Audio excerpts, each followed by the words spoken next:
আমার স্ক্রিনে দেখতে পাচ্তেছেন এক প্যাকেট বাদাম। আর আজকে আমরা জানবো বাদামের উপকারিতা ও অপকারিতার দিক। বাদাম একটি পুষ্টিকর খাবার যা স্বাস্থ্যের জন্য অনেক উপকারী, তবে অতিরিক্ত গ্রহণ করলে কিছু অপকারিতার দিকও রয়েছে। সেটাই আজকে আমি আপনাদের সাথে শেয়ার করব। বাদামের উপকারিতার দিক। ১. প্রোটিনের ভালো উৎস। বাদাম উচ্চমানের প্রোটিন থাকে যা পেশি গঠন ও টিস্যু মেরামত করতে সাহায্য করে।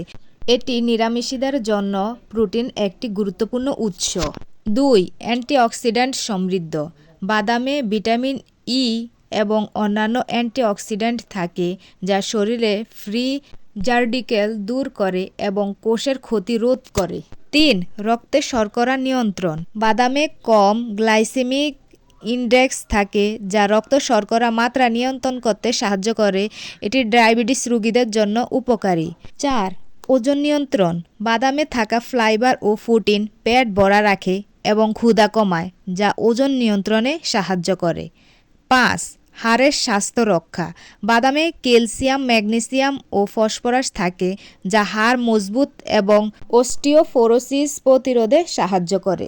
৬. মস্তিষ্ক স্বাস্থ্য উন্নতি। বাদামে থাকা ওমেগা-3 ফ্যাটি অ্যাসিড এবং ভিটামিন ই মস্তিষ্কের কার্যকারিতা উন্নতি করে এবং স্মৃতিশক্তি বাড়ায়। এতক্ষণ তো আপনারা বাদামের উপকারিতার দিকগুলো সম্পর্কে জানতে পেরেছেন। এখন আমরা জানব বাদামের অপকারিতার দিক। ১. ওজন বৃদ্ধি।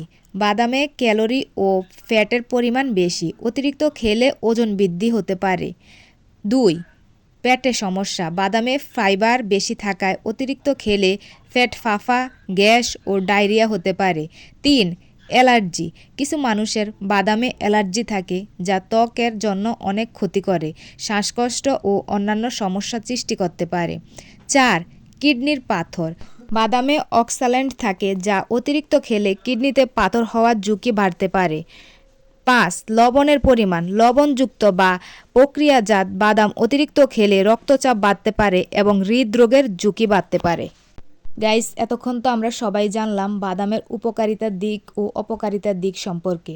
এর থেকে আমরা বুঝতে পারলাম যে কোনো কিছুই অতিরিক্ত কোনো খাবারই স্বাস্থ্যের জন্য উপকারী না। সেজন্য সবার স্বাস্থ্য যতটুকু পরিমাণ খাওয়া উচিত আমরা সেভাবে খাবো, কারণ আমাদের একটা কথা মাথায় রাখতে হবে, সুস্থতা আল্লাহর সবচেয়ে বড় নেয়ামত। সেটাকে আমরা মাথায় রেখে খাবার পরিমাণ মতো খাওয়া উচিত। এইসব সমস্যা থেকে আমরা কিভাবে নিজেকে সুরক্ষিত রাখবো সেটা এখন আপনাদের সাথে শেয়ার করব।